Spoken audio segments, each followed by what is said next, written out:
Hi hello welcome back to my channel. ఈరోజు travel vlogs వస్తాయని చెప్పిన కదా. సో యాక్చువల్లీ మేము అరుణాచలం ఇంకా లాంగ్ ట్రిప్ వెళ్ళినుండే ఒక 6 days వరకు.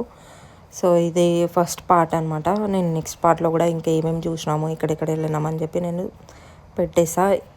ఫస్ట్ ఈ టెంపుల్కి వచ్చినాము. ఈ టెంపుల్ ఎంట్రన్స్లోనే మీకు అర్థమైపోయి ఉంటుంది అనుకుంటా ఈ టెంపుల్ అని. మ్యాక్సిమం చాలామంది గుర్తుపట్టేశారు. జోగులాంబ టెంపుల్ అనమాట.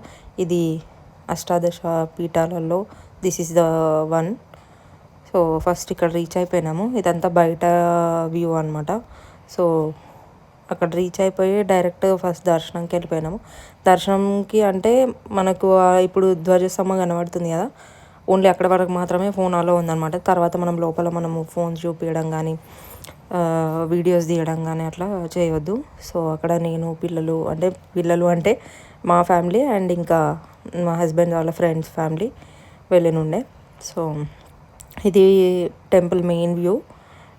ధ్వజస్తంభం అని చెప్పిన కదా, అక్కడికి వచ్చిన తర్వాత అది మెయిన్ వ్యూ. ఆ తర్వాత మేము దర్శనం చేసుకొని బయటకు వచ్చేసినాం.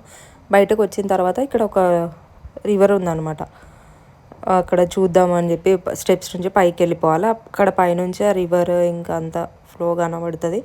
అండ్ ఆల్సో అక్కడ నుంచి మనకు టెంపుల్ వ్యూ కూడా కనబడుతుంది. సో అక్కడ కొన్ని పిక్స్ తీసుకొని కొద్దిసేపు వెయిట్ చేసి ఇంకా అక్కడ నుంచి స్టార్ట్ అయిపోయినాము. నేను ఎక్కువ రికార్డ్ చేయలేదు, ఏంది ఇట్లా కొంచెం ఇన్ఫర్మేషన్ ఉంది అని అనుకోదు. ఫస్ట్లీ నాకు ఈ టెంపుల్స్ గురించి అస్సలు ఐడియా లేదు. జస్ట్ ఒక ప్లాన్లో ఇట్లా వెళ్ళినామని చెప్దాం అనుకొని మాత్రమే తీసిన. ఫస్ట్ అక్కడ నుంచి డైరెక్ట్ అరుణాచలం రీచ్ అయిపోయినాము. అనమాట. సో ఇది నేను ఒక షార్ట్ వీడియోలో కూడా పెట్టిన, మేబీ మీకు అర్థమైపోయింటే అరుణాచలం గురించి ఒక షార్ట్ వీడియో పెట్టిన.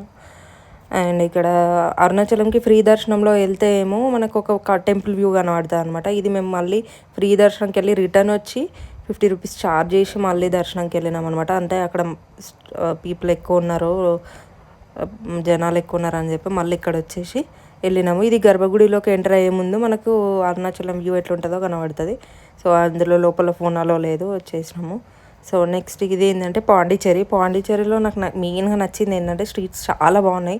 అంటే బీచ్ దగ్గర వచ్చిన తర్వాత మాత్రం స్ట్రీట్స్ సూపర్గా ఉన్నాయి. లైక్ ఫారెన్లో ఉన్నట్టు ఉంటుంది అనమాట. చాలా బాగున్నాయి. మీరు ఎప్పుడైనా పాండిచ్చేరి విజిట్ అయినప్పుడు మీకు ఫొటోస్కి కానీ వీడియోస్కి కానీ అంటే ఆ స్పేస్ చాలా బాగుంటుంది. ఇక్కడ బీచ్ దగ్గర వెళ్ళి కొన్ని రీల్స్ షూట్ చేసుకొని ఇంకా ఫొటోస్ దిగేసి నీవిని కూడా కొద్దిసేపు అక్కడ ఆడిపించి అక్కడ నుంచి రిటర్న్ అయిపోయినాం అనమాట. ఇంకా మేము అక్కడ పాండిచ్చేరిలో ఏం స్టే చేయలేదు. సో బ్యాక్ వచ్చేసి ఒక 50 kilometers అట్లా బ్యాక్ వచ్చి అక్కడ ఒక దగ్గర రూమ్ తీసుకొని స్టే చేసినాము. అక్కడ నుంచి డైరెక్ట్ శ్రీకాళహస్తి వెళ్ళిపోయినాం అనమాట. సో అది నెక్స్ట్ పార్ట్లో